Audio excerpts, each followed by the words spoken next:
नामी नक्सली हैं स्थानीय, वे आत्मसमर्पण करेंगे। पूरी तरीके से फुल एंड फाइनल की लड़ाई होने जा रही है, लगातार हो रही है। बस्तर का जो शांति काल है वह इस यात्रा से शुरू हो गया है, यह मान के चला जाए। अब वहाँ विश्व के द्वार खुल जाएगी, यानी दुनिया के लोग जो है पर्यटन स्थल के रूप में, एक बड़ा केंद्र के रूप में देखेगी दुनिया। नमस्कार, राम राम, मैं अखिल पांडे। आज हम बात करेंगे बस्तर को लेकर। बस्तर में क्या होने जा रहा है, क्यों बस्तर, जो मुख्यमंत्री विष्णुदेव साय के बस्तर दौरा को एक बड़ा बस्तर का शांति काल माना जा रहा है, इसको लेकर हम आज बात करेंगे। और बात करेंगे कि बस्तर में ऐसा क्या है जो अब दुनिया देखेगी। इस बात को हम आगे बढ़ाएंगे। इससे पहले आपसे एक बार फिर से मेरा अनुरोध है कि आप हमारे चैनल को सब्सक्राइब कीजिए। अगर हमारा वीडियो पसंद आए तो लाइक कीजिए, कमेंट्स कीजिए। आज का दिन ऐतिहासिक होने जा रहा है। आज मुख्यमंत्री विष्णुदेव साय, गृह मंत्री विजय शर्मा आज हेलीकॉप्टर से बस्तर का 2 दिवसीय दौरा कर रहे हैं। किस तरीके से यह दौरा जो है ऐतिहासिक है, यह हम आज बताएंगे। और यह दौरा एक शांति काल के रूप में जाना जाएगा, यह भी एक तय मानिए।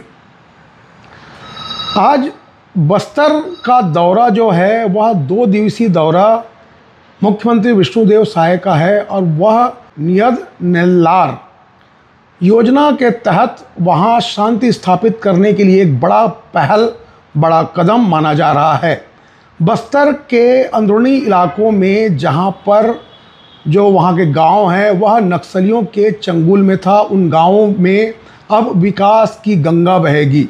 बस्तर को लोग जो है, जो छत्तीसगढ़ के लोग जो नहीं जानते थे, वहाँ जाना मुश्किल हो जाता था अंदरूनी इलाकों में, अब वहाँ विश्व के द्वार खुल जाएगी।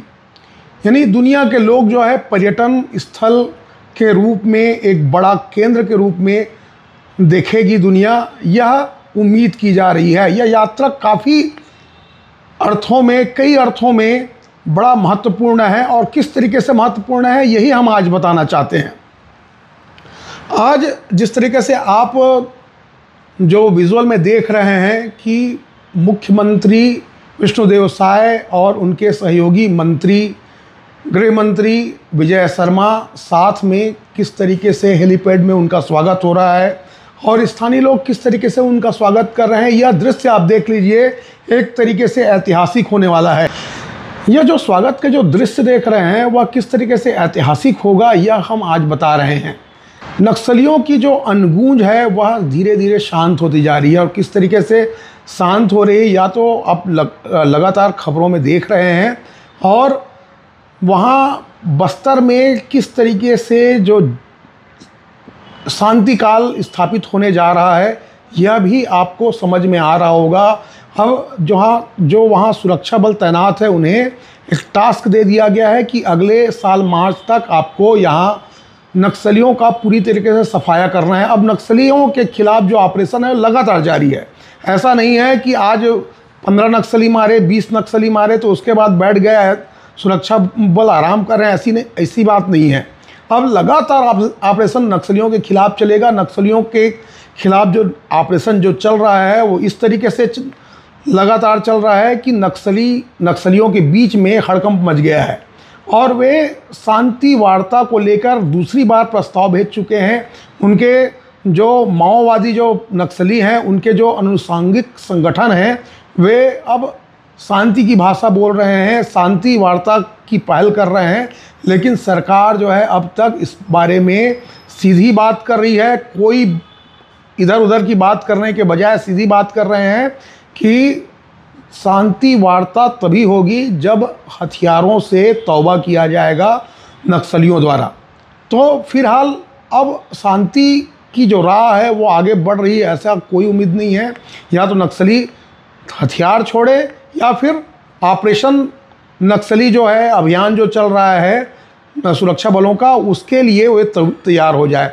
तो इस तरीके से अब जो है पूरी तरीके से फुल एंड फाइनल की लड़ाई होने जा रही है, लगातार हो रही है और वह अंजाम पर पहुंचेगी। लेकिन दूसरी तरफ अब सरकार द्वारा यह पहल जो किया जा रहा है, नियत नेल्लौर जो है वह किस तरीके से है, यह भी समझने वाली बात है। क्योंकि अब जो मुख्यमंत्री विष्णुदेव साय जो है वो बस्तर के 2 दिवसीय दौरे पर आज जो गए हैं, तो वहाँ क्या क्या उनकी कार्य योजना है, कार्यक्रम क्या है, यह भी आपको बताना और जानना लाजमी है। नियत नेल्लौर का मतलब होता है अच्छा गांव, यानी आदर्श गांव। जैसे कि मैदानी क्षेत्रों में जिस तरीके से सरकार ने आदर्श ग्राम की स्थापना का कार्यक्रम जो चलाया था, वही जो कार्यक्रम है अब बस्तर में चलाया जा रहा है। क्योंकि वे नक्सलियों के चंगुल में थे, इसलिए वहाँ सरकारी जो योजनाएं हैं वो वहाँ तक पहुँच नहीं पा रही थी। तो अब छोटी छोटी योजना यानी नल जल योजना और स्कूल शिक्षा, आंगनबाड़ी केंद्र, यह भी वहाँ तक नहीं पहुँच पा रहा था। तो अब शिक्षा के लिए आंगनबाड़ी और स्कूल वहाँ खोले जाएंगे, नल जल योजना वहाँ मिलेगी। तुरंत ही जितनी जल्दी हो सके सरकार जो है सौर ऊर्जा स्थापित कर वहाँ तुरंत बिजली आपूर्ति की जाएगी। और जो खंभे से जो विद्युत प्रदाय किया जाता है, जो थर्मल पावर प्रोजेक्ट की जो बिजलियाँ हैं, उसको पहुँचाने के लिए भी काम किया जाएगा। इसके लिए 500 यूनिट जो बिजली है वह स्थानीय लोगों को मुफ्त में मिलेगा। तो इस तरीके से जो वहाँ जो उजाला फैलेगा उससे भी लोगों को फ़ायदा होगा।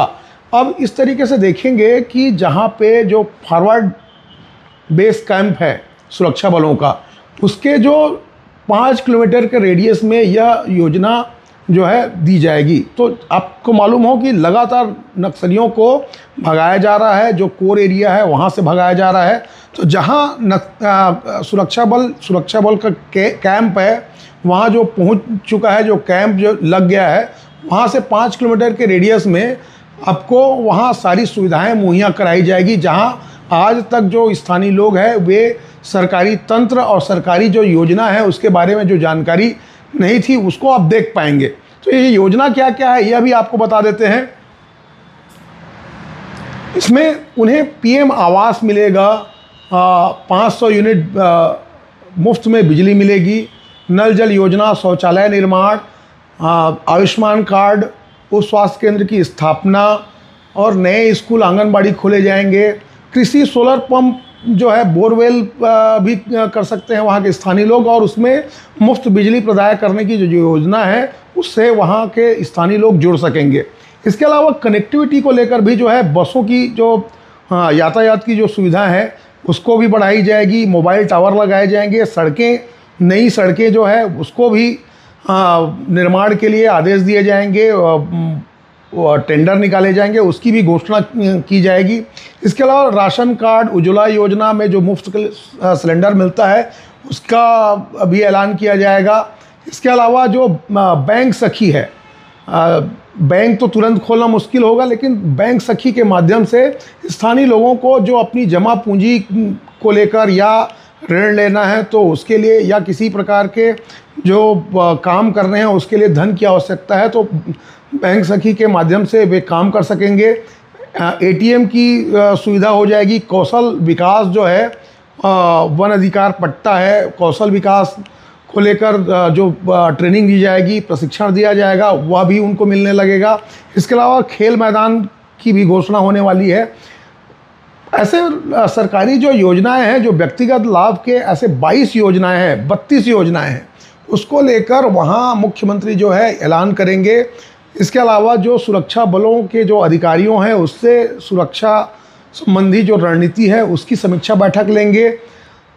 माना जा रहा है कि 2 दिन के इस जो प्रवास है उससे अगर नक्सली आत्मसमर्पण करते हैं, क्योंकि नक्सलियों के बीच में जो कॉन्फ्लिक्ट है, जो स्थानीय नक्सली है और जो तेलंगाना साइड के जो नक्सली है, तो कहीं ना कहीं जो स्थानीय जो लोकल बॉय है जो माओवादियों से जुड़े हैं वे रुष्ट रहते हैं, क्योंकि उन्हें बड़ा पद नहीं दिया जाता। और जो मैदानी स्तर पर जो लड़ाई होती है तो सबसे पहले स्थानीय लोगों को जो है, स्थानीय जो नक्सली है उन्हें आगे किया जाता है, और मरने वाले नक्सलियों की जो संख्या होती है उसमें सबसे ज़्यादा लोकल बॉय होते हैं। और अब जो है कुछ जो अभी मुठभेड़ हुए हैं उसमें तेलुगु नक्सलियों की मौत हुई है, लेकिन इससे पहले जितने भी मुठभेड़ सामने आते थे उसमें तेलुगु नक्सलियों को किसी तरीके से भागने का रास्ता दे दिया जाता था, यानी स्थानीय नक्सलियों द्वारा, और स्थानीय नक्सली उन्हें भागने का रास्ता देने के बाद वे खुद लड़ते थे और शहीद हो जाते थे, यानी मारे जाते थे। तो कुल मिला के जो तेलुगु नक्सली जो होते थे वे इस मोर्चे में जो सुरक्षा बलों के खिलाफ जो मोर्चा लिया जाता था उसमें पीछे होते थे, उन्हें मारे जाने का खतरा भी कम होता था और लगता था कि हम इस मोर्चे को हार रहे हैं, इस जंग को हार रहे हैं, तो वे भाग जाते थे पीछे रास्ते से। तो इस तरीके से जो लोकल वाय है, जो नक्सली लोकल हैं, वे जो है काफ़ी असंतुष्ट थे, काफ़ी विद्रोह भी था। तो कहीं ना कहीं जो आत्मसमर्पण की जो उम्मीद है, जो जैसे कि तेलंगाना क्षेत्र में भी आत्मसमर्पण की जो बात आई थी उसमें ज़्यादातर तेलुगु नक्सली थे। तो हो सकता है कि जो मुख्यमंत्री वहाँ गए हैं तो वहाँ ज़्यादा से ज़्यादा लोग जो नक्सली है वे आत्मसमर्पण करें। जैसा कि माना जा रहा था कि अब जो है लगभग 400 के नक्सली बच गए हैं, तो कितने लोग आत्मसमर्पण का अगर मामला आता है, वो तस्वीर उभरती है, तो उसको भी आप तक ज़रूर पहुंचाएंगे। लेकिन जिस तरीके से आप तस्वीरों में देख रहे हैं कि अब जो सरकारी योजनाएं जो हैं, इसके अलावा अगर बात करें तो इसके अलावा बस्तर में और क्या हो सकता है, तो ये शांति काल है, बस्तर का विष्णु शांति काल अगर कहें इस बात को। तो इसके अलावा वहाँ का और क्या हो सकता है, तो इस पर अपन बात करेंगे। तो देखिए कि वहाँ जो है जो बेल मेटल की जो कलाएं हैं बस्तर में, वो दुनिया के द्वार में वो पहुँच जाएगी।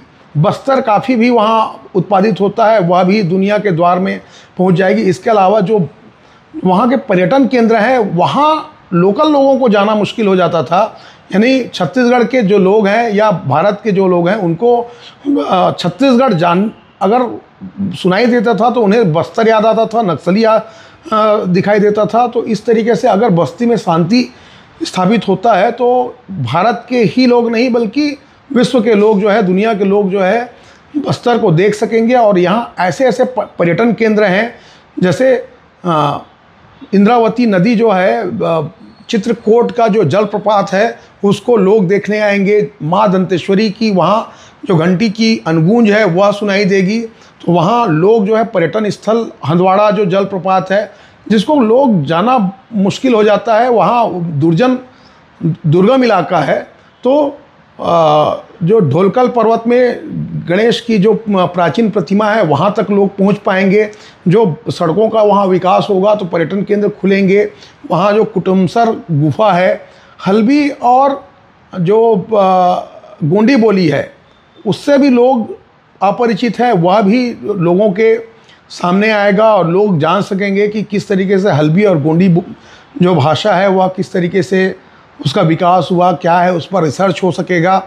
यह सारी जो चीज़ें जो है, इसके अलावा जो है वहाँ की जो सभ्यता है, वहाँ की जो संस्कृति है, वहाँ का उत्सव है।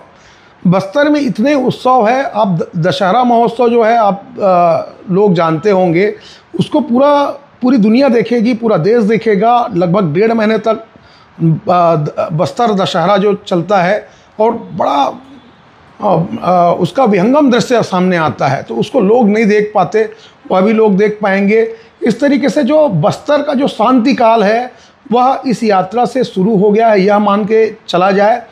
वो इस दौरे से यह बात आगे आ रही है कि यह उम्मीद की जा रही है कि यह शांति काल, बस्तर का शांति काल, बस्तर में विष्णुदेव का शांति काल माना जा रहा है। और जल्दी ही इसकी उम्मीद की जा रही है कि एक तरफ जहां नक्सली है उनका खात्मा होगा, दूसरी तरफ जो स्थानीय लोग हैं वे मुख्य धारा में आएंगे और जो विकास योजना है वहां बस्तर के कोने कोने में पहुंचेगी, यह माना जा रहा है।